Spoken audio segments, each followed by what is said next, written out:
if you were going to give Kelly's, top five Yeah. unbreakable rules now, as of Wednesday, the 19th of Okay. August, Okay.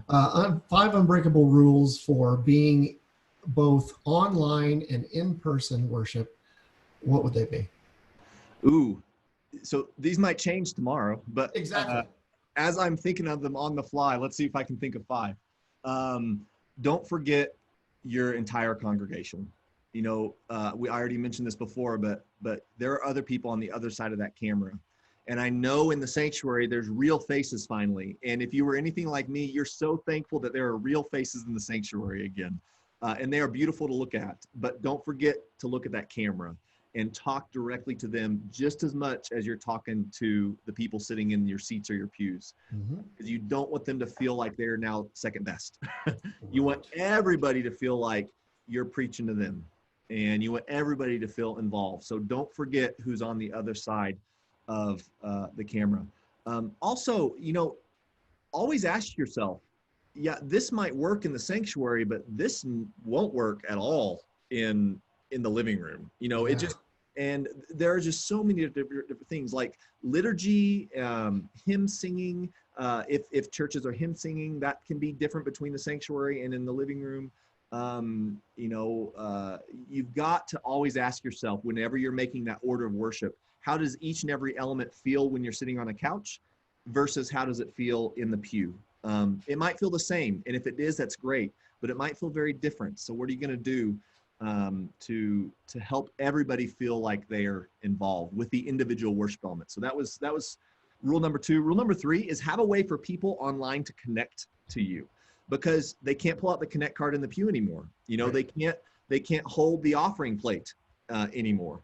So don't be afraid to work up a quick Google form and toss a phone number or a website up on the screen and say, hey, text this number or go to this website, or private message me. If all you have is like Facebook Live, if that's all you're doing, they could private message your church Facebook page. And if they're interested in giving or giving their information, but don't ever neglect the ask, right? Continue to ask, continue to invite, because people will give if you Yeah. ask them to give. People will give their information if you ask them to give it.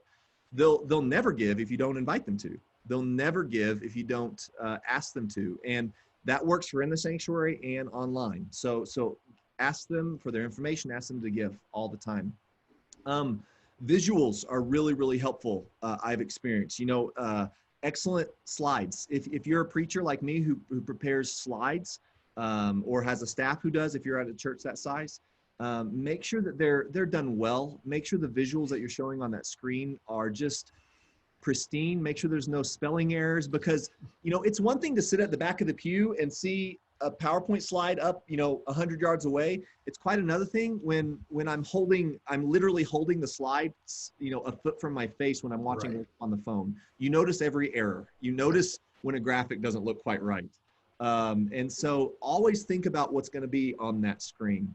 I think I've thought of four rules. What's That's to be the four. fifth, Scott? Well, Maybe powder your pastor's bald head if they're bald. That might be a good fifth one. Uh, makeup. there you go. There you go. No, I think fifth is never be afraid to try something new. Yeah. We were talking earlier on the phone and preparing for this. I had just a little bit of experience of online worship. I had previously pastored a church in Minnesota, and we would have 3 or 4 Sundays a winter where we would have to cancel church for snow, for weather reasons. And now we didn't have a fully online worship experience live then, but I had a little bit of experience just telling my church, listen, join me at 10 a.m. tomorrow. I'm sorry we can't meet in the sanctuary, but I'll preach my message on Facebook Live. So I had a little bit of experience on that. So when it came to what we did in March here, it wasn't too terribly new for me. But I've talked to a lot of colleagues that were just like so thrown out of their element preaching to a camera. And I would just say, jump into it head first. It's going to be very, very different. It's not going to feel the same, but the more you do it, the more new things you try, the more mistakes you make, that's okay. You learn from them. Never be afraid to try something new, because everybody is giving everybody lots of grace these days. I feel like everybody understands what the pressure is. Everybody knows that we're just throwing stuff at the wall and seeing what sticks. We won't have this opportunity forever and ever. So take advantage of this opportunity to try what works, capitalize on what does, and brush aside the things that don't.